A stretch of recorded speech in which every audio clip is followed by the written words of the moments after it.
Welcome back, Troglodytes, to your daily dose of guitar information, the Trogly's Guitar Show. Last week we talked about the Scandal Telecaster, now we talk about the Stratocaster. So Scandal is a J-rock band, they're fantastic, check out their work. But Fender has been giving signature models to the group members quite often lately. They started them off with some Squires, you've got some interesting ones you can see here on the screen, and then they stepped them up to Fender Made in Japan's, which birthed a really cool Telecaster with golden drum shell binding, and a pretty interesting Pearloid pickguard red Stratocaster. But then there's these latest three. We documented Haruna's newest Telecaster in that episode, but today we're going to talk about Mami's Stratocaster. So last time it was that red one we were talking about. It had that big large headstock, it had a Pearloid pickguard on it, and they had custom shop Texas special pickups. The one we're about to see is actually a revamping of a model Fender Japan just recently got rid of called the Modern Stratocaster, which those things were pretty cool. I wanted to review and document one, I just never really got around to it. I love how many different colors those things came in. But the one we're looking at today has a few cool modifications to make this the new Mami signature Omochi guitar.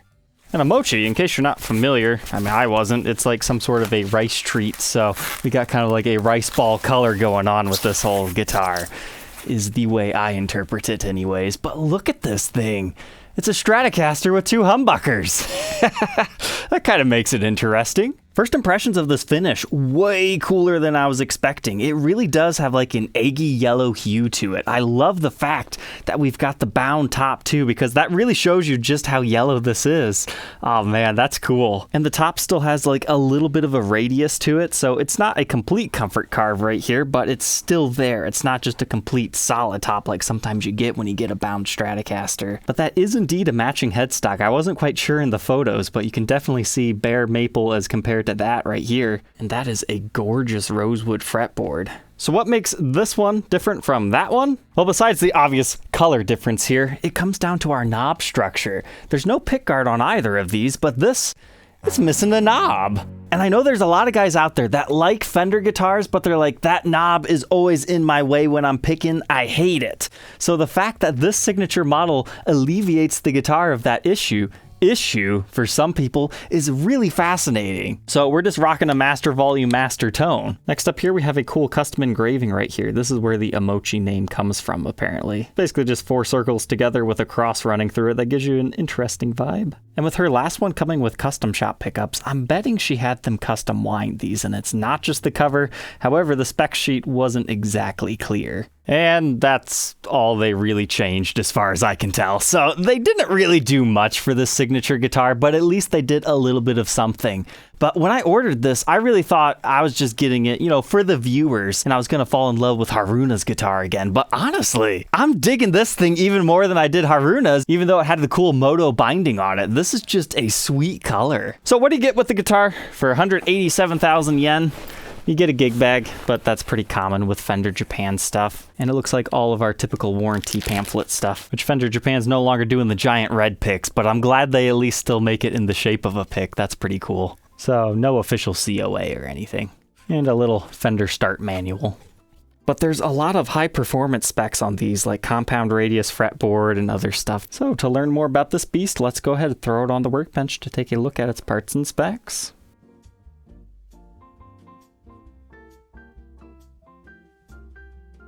Let's go ahead and dive into this rice ball, starting with our pickup cover. You can see it a little bit more clearly now, how it's just 4 circles and 2 lines. And the overlapping layers of all that just kind of create almost like a flower design, I guess you could say. But as far as what the backside of these pickups look like, it just reads neck. So I still can't answer whether these are specially wound pickups just for this model, or if it's the same as the other modern Stratocaster. I haven't documented that other one, but the bridge pickup just reads bridge. And what's unique about this is the pickups are actually mounted directly into the body. There is no pick guard like normally Stratocasters have. Like, look on the screen. Those pickups are mounted to the pick guard, not necessarily to the body.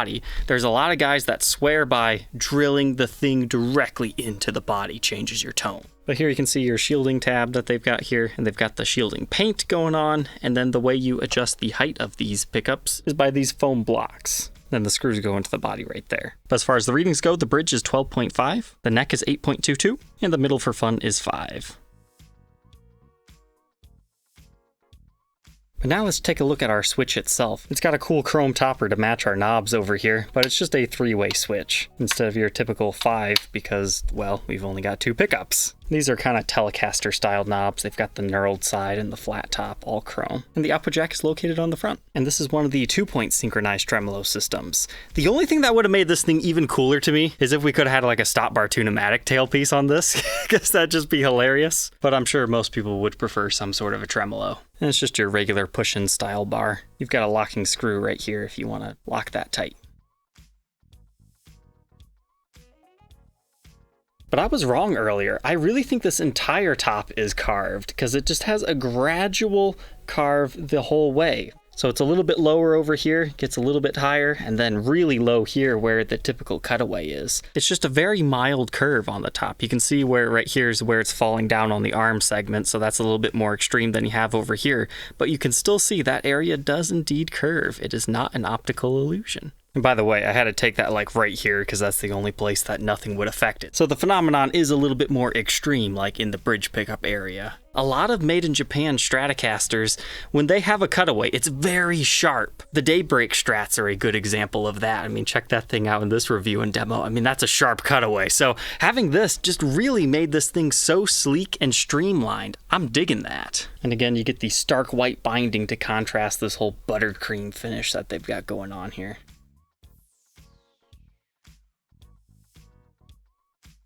But this is a solid alder body. Now the only downside is if you get this in the light just right, you can actually still see the body seam lines, and you know that can detract from some of the beauty, but I can't really get it to show up in this lighting condition. But if you look right here, you can kind of see what I'm talking about. It's just a line that runs up and down right here. So that means it's at least 3 pieces because I can see another one like right here.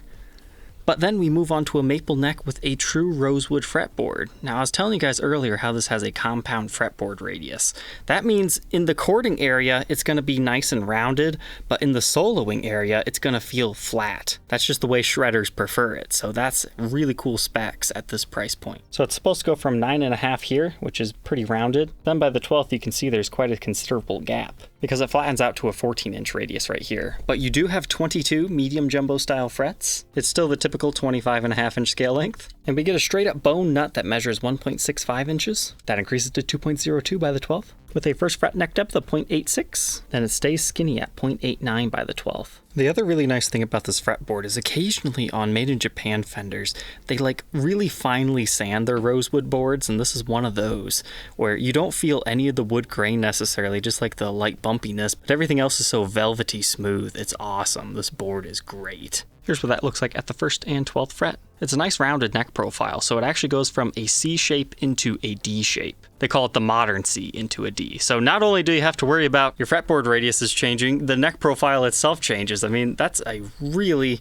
highly spec'd out thing here. And on the side of the neck, you actually have pearloid dot markers. So instead of just like a big black plastic or something, these can actually look pretty cool when you're playing it. That's always a welcome touch to me. However, I could also see how somebody would be on the other side. They would rather just prefer the big black dots or something because they might be a little bit easier to see. But when the light catches them just right, they're really sweet.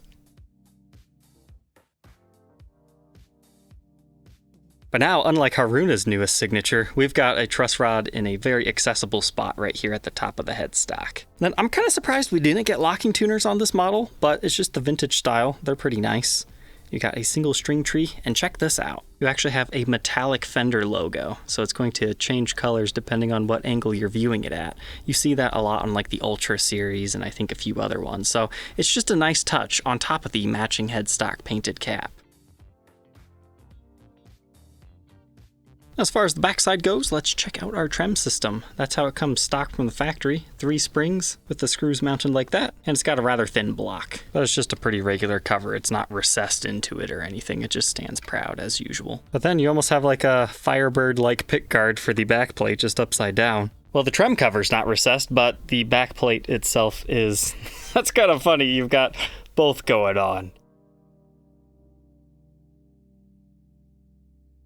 I'm honestly shocked that this does not have coil splitting capabilities because, I mean, it's 2 humbuckers. You'd think you just one push-pull and you'd be good to go, but no. As a demoer, I'm very appreciative of that. You just have 3 tones, it's just like a Les Paul. But they do have some sort of a black tape over top of your toggle switch right here, probably just to make sure nothing shorts out accidentally touching it, would be my guess. It looks like we have 500K pots in here. And there's your capacitor. $223K. And despite the top being non-Strat, like the back has your regular comfort carves, all the regular stuff that you're used to seeing. Well, except for the back plate and the extra sculpted heel joint here. I'm kind of surprised they don't shave the neck just a little bit right here too. I didn't notice it while playing it, but I mean, you could sculpt that away a little bit more if you really wanted to. But here's what your cutaways look like. Banana cream pie, that's what this reminds me of. But the body has a complete gloss finish, top and back, whereas the neck has a satin finish, and this is one of the really nice premium ones. Like, you don't even notice it's not a gloss finish. That's how nice it is, but it's a little bit slicker and smoother. It's one of the premium quality ones. But check out the wood grain on this neck. That's kind of cool, especially how they have the whole skunk stripe of walnut running up and down it. It just kind of breaks up the craziness of the wood grain. And then back here, we have Mami's signature. Then you've got your serial number, and that says made in Japan, but for dealer privacy, I can't show you the serial. And then you can see your Fender Kluson Deluxe style tuners right there. But all said and done, this thing weighs 7 pounds, 11.2 ounces. Let's go ahead, plug it in, and hear some of its tones.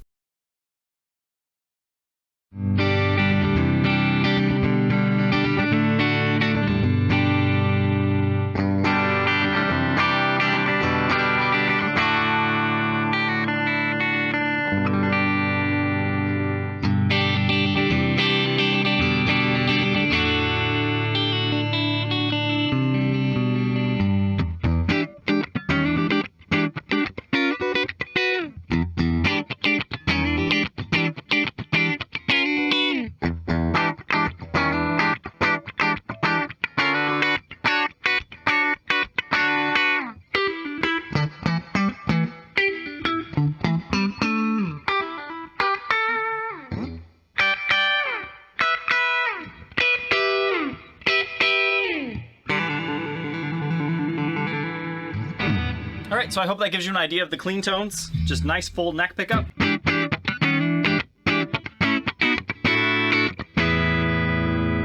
Bridge adds the spank.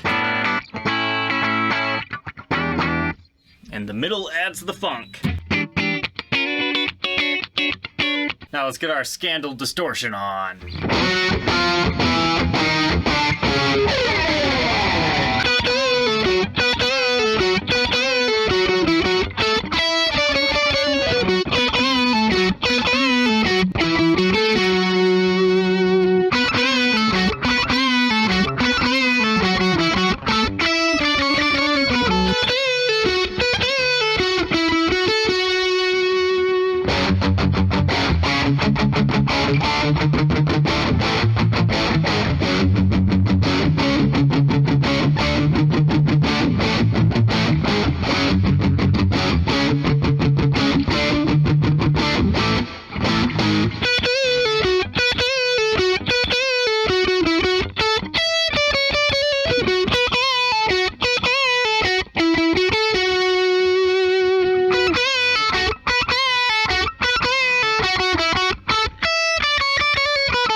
Now that we know all about Mami's new Omochi Stratocaster, what are my final thoughts on this thing?